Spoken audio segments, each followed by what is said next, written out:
sasar kaum milenial di Sekolah Kader Pengawas Partisipatif Umasugi sebut kawal demokrasi.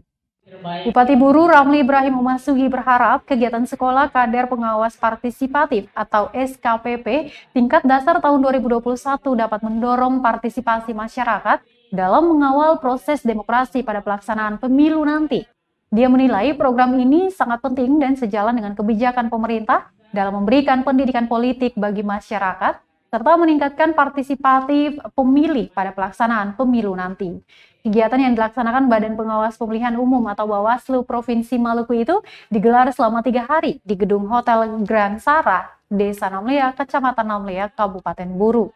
Ketua Bawaslu Kabupaten Buru, Fatih Haris Talib, menyampaikan, Kabupaten Buru merupakan salah satu titik dari 100 kabupaten kota yang menjadi tempat diselenggarakannya SKPP.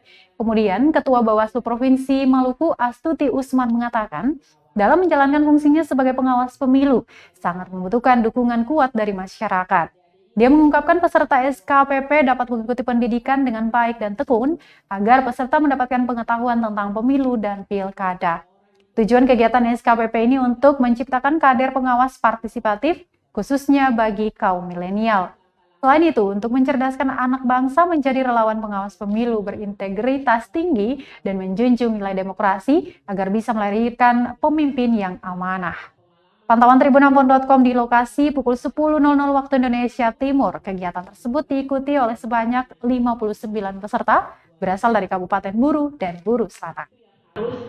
Adik-adik tahu seperti itu. Jadi Bawaslu itu tugasnya bikin apa saja. Tugas pokok Bawaslu tadi sudah. Terima kasih sudah nonton. Jangan lupa like, subscribe, dan share ya.